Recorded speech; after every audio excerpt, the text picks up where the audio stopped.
Shalom Aleichem, damai sejahtera. Bolehkah manusia dinamai Tuhan? Saudara-saudara dimanapun berada saat ini, ada orang di Jawa itu yang diberi nama Tuhan. Dan di KTP-nya itu namanya Tuhan, saudara-saudara. Dan saudara-saudara, banyak orang yang mempermasalahkan kalau ada orang yang diberi nama Tuhan oleh orang tuanya. Dan saudara-saudara, di sini saya mau mengatakan bahwa Tuhan itu adalah sebutan atau jabatan atau gelar. Jadi Tuhan itu bukan nama sang pencipta langit dan bumi dan segala isinya, tetapi sang pencipta langit dan bumi dan segala isinya yaitu Yahweh. Yahweh sang pemilik surga, bukan Tuhan.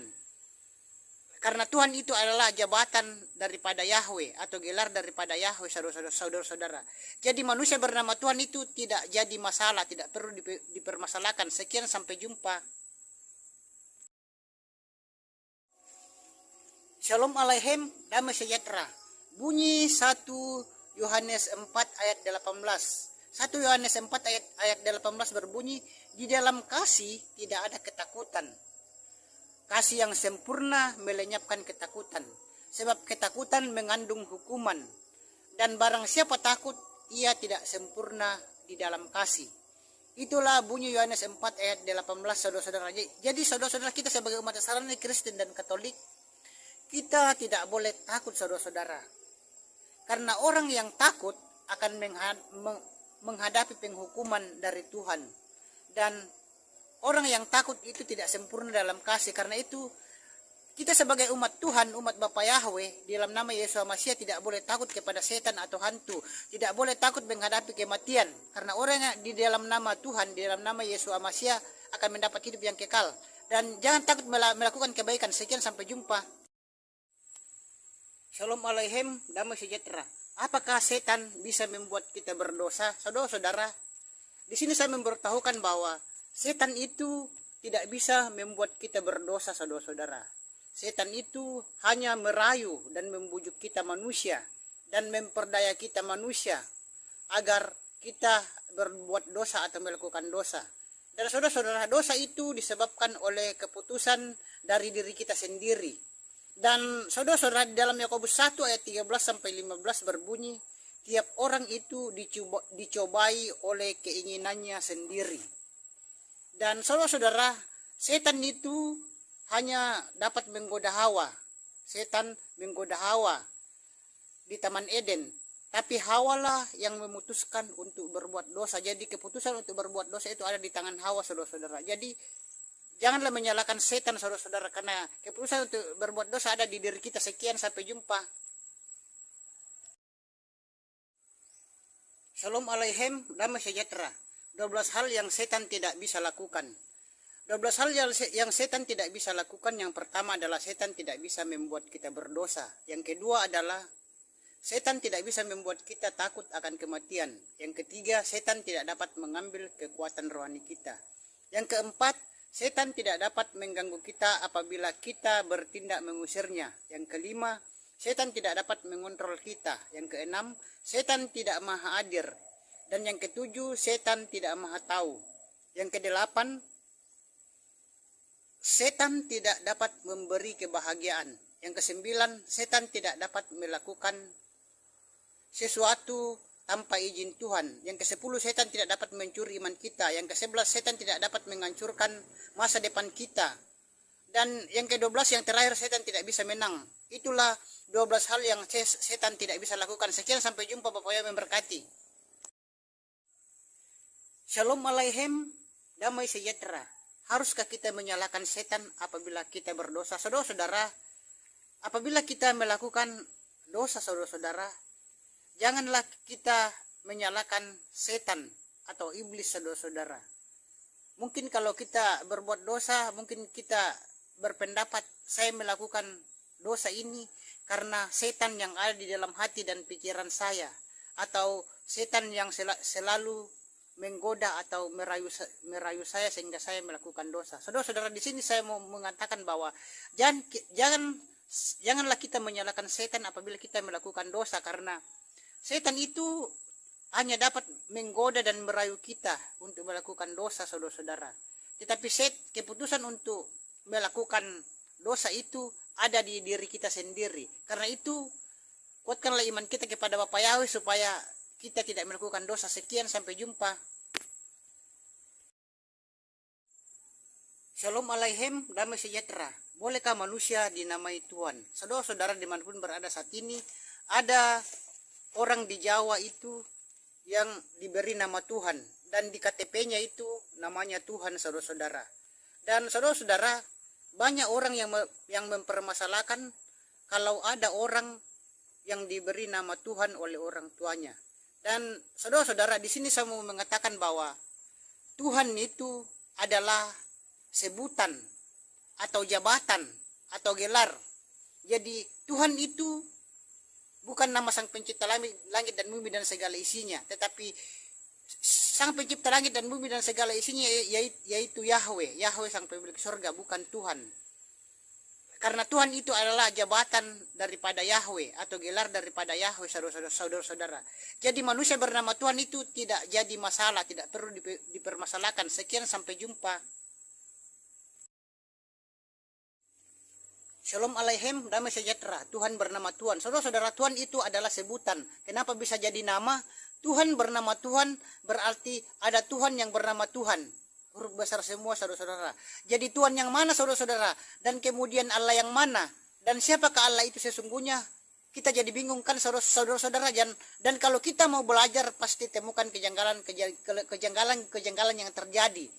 Ini kenapa demikian, saudara-saudara? Itu karena terjemahan kesalahan dari LAI, Lembaga Alkitab Indonesia. Ini buktinya, saudara-saudara, di 1 Raja-Raja 18 ayat 39 LAI, ketika seluruh rakyat melihat kejadian itu, sujudlah mereka serta berkata, Tuhan dialah Allah, huruf besar semua. Tuhan dialah Allah, Tuhan huruf besar semua. Tuhan dialah Allah itu hanya huruf besar. Tuhannya huruf besar semua, saudara-saudara. Sekali lagi, Allah itu menurut kekristenan hanya sebutan. Berarti ada Tuhan bernama Tuhan atau Allah yang bernama Tuhan. Sekian, sampai jumpa. Shalom Aleichem, damai sejahtera. Bolehkah umat Nasrani dan Kristen di Indonesia memakai nama Yahweh? Saudara-saudara, saya mendengar ada umat Nasrani dan Kristen di Indonesia itu memanggil nama Sang Pencipta langit dan bumi dan segala isinya dan Sang Pemilik surga itu dengan nama Yahweh.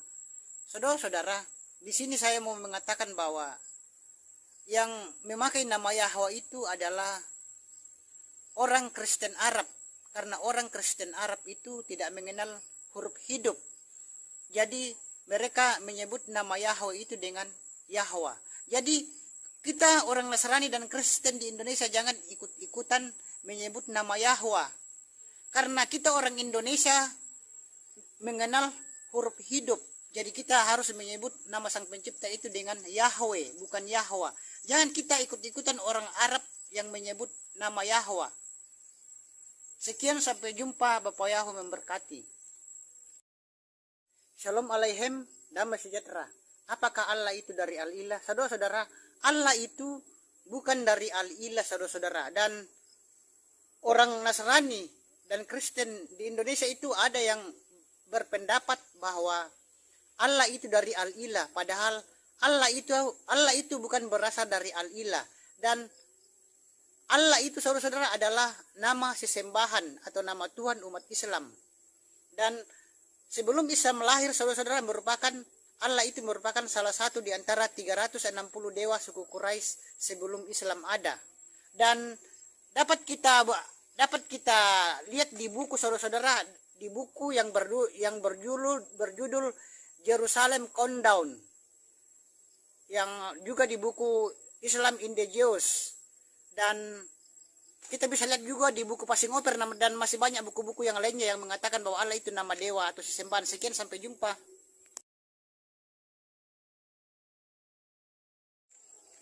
Shalom Aleichem, damai sejahtera. Apakah setan bisa membuat kita takut akan kematian? Saudara-saudara dimanapun berada saat ini, setan itu tidak bisa membuat kita takut akan kematian bagi orang yang beriman kepada Bapa Yahweh beserta Yesus Masya Wira Kodes. Dan saudara-saudara, umumnya orang takut akan kematian. Tapi kita yang sudah percaya kepada Bapa Yahweh di dalam nama Yesus Masya, itu kita tidak perlu takut akan kematian.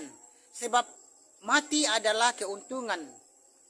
oleh karena kita berpindah kepada kehidupan yang kekal, saudara-saudara. Dan kuasa maut telah dikalahkan oleh Yesus HaMasiah, sehingga maut dan kebinasaan tidak berkuasa atas kita oleh karena Yesus HaMasiah. Dan bila kita masih takut akan kematian, maka kita perlu mengecek kehidupan rohani kita. Jadi jangan kita takut akan kematian. Sekian, sampai jumpa. Bapak Yahweh memberkati. Sekian. Shalom Aleichem, damai sejahtera. Apakah di dalam kasih ada ketakutan? Saudara-saudara, di sini saya mau mengatakan bahwa di dalam kasih itu tidak ada ketakutan, saudara-saudara. Jadi orang yang masih takut itu, orang yang masih dalam ketakutan, contohnya takut kepada setan atau hantu, takut kematian, takut untuk melakukan hal-hal yang benar, itu berarti kasihnya belum sempurna. Karena orang yang masih dalam ketakutan itu menandakan bahwa kasih orang itu belum sempurna. Dan di dalam 1 Yohanes 4 ayat 18 berbunyi, 1 Yohanes 4 ayat 18 berbunyi, di dalam kasih tidak ada ketakutan. Kasih yang sempurna melenyapkan ketakutan. Sebab ketakutan mengandung hukuman, dan barang siapa takut, ia tidak sempurna di dalam kasih. Sekian, sampai jumpa. Bapak Yahweh memberkati. Shalom Aleichem, damai sejahtera. Bagaimana supaya kita sempurna di dalam kasih, saudara-saudara? Supaya kita sempurna di dalam kasih itu, kita tidak boleh takut, saudara-saudara. Karena orang yang takut itu mengandung penghukuman, saudara-saudara. Karena kalau kita takut itu, kita akan mendapat penghukuman. Kita akan mendapat penghukuman dari Tuhan. Jadi saudara-saudara, kalau mau sempurna di dalam kasih, maka janganlah takut, saudara-saudara. Di sini adalah janganlah takut untuk melakukan kebenaran. Jangan takut untuk janganlah kecuali kalau melakukan kesalahan. Shalom Aleichem, damai sejahtera. Bunyi 1 Yohanes 4 ayat 18. 1 Yohanes 4 ayat 18 berbunyi, di dalam kasih tidak ada ketakutan. Kasih yang sempurna melenyapkan ketakutan. Sebab ketakutan mengandung hukuman. Dan barang siapa takut, ia tidak sempurna di dalam kasih. Itulah bunyi Yohanes 4 ayat 18, saudara-saudara. Jadi saudara-saudara, kita sebagai umat Nasrani, Kristen dan Katolik, kita tidak boleh takut, saudara-saudara. Karena orang yang takut akan menghadapi penghukuman dari Tuhan. Dan orang yang takut itu tidak sempurna dalam kasih. Karena itu kita sebagai umat Tuhan, umat Bapa Yahweh, di dalam nama Yesus HaMasiah tidak boleh takut kepada setan atau hantu. Tidak boleh takut menghadapi kematian. Karena orang yang di dalam nama Tuhan, di dalam nama Yesus HaMasiah akan mendapat hidup yang kekal. Dan jangan takut melakukan kebaikan. Sekian, sampai jumpa. Shalom Aleichem, damai sejahtera. 12 hal yang setan tidak bisa lakukan. 12 hal yang setan tidak bisa lakukan. Yang pertama adalah setan tidak bisa membuat kita berdosa. Yang kedua adalah setan tidak bisa membuat kita takut akan kematian. Yang ketiga, setan tidak dapat mengambil kekuatan rohani kita. Yang keempat, setan tidak dapat mengganggu kita apabila kita bertindak mengusirnya. Yang kelima, setan tidak dapat mengontrol kita. Yang keenam, setan tidak maha hadir. Dan yang ketujuh, setan tidak maha tahu. Yang kedelapan, setan tidak dapat memberi kebahagiaan. Yang kesembilan, setan tidak dapat melakukan sesuatu tanpa izin Tuhan. Yang ke-10, setan tidak dapat mencuri iman kita. Yang ke-11, setan tidak dapat menghancurkan masa depan kita. Dan yang ke-12, yang terakhir, setan tidak bisa menang. Itulah 12 hal yang setan tidak bisa lakukan. Sekian, sampai jumpa. Bapak Yahweh memberkati. Shalom Aleichem, damai sejahtera. Apakah setan bisa membuat kita berdosa? Saudara-saudara, di sini saya memberitahukan bahwa setan itu tidak bisa membuat kita berdosa, saudara-saudara. Setan itu hanya merayu dan membujuk kita manusia dan memperdaya kita manusia agar kita berbuat dosa atau melakukan dosa. Dan saudara-saudara, dosa itu disebabkan oleh keputusan dari diri kita sendiri. Dan saudara-saudara, di dalam Yakobus 1 ayat 13 sampai 15 berbunyi, Tiap orang itu dicobai oleh keinginannya sendiri. Dan saudara-saudara, setan itu hanya dapat menggoda Hawa. Setan menggoda Hawa di Taman Eden. Tapi Hawa lah yang memutuskan untuk berbuat dosa. Jadi keputusan untuk berbuat dosa itu ada di tangan Hawa, saudara-saudara. Jadi janganlah menyalahkan setan, saudara-saudara, karena keputusan untuk berbuat dosa ada di diri kita. Sekian, sampai jumpa.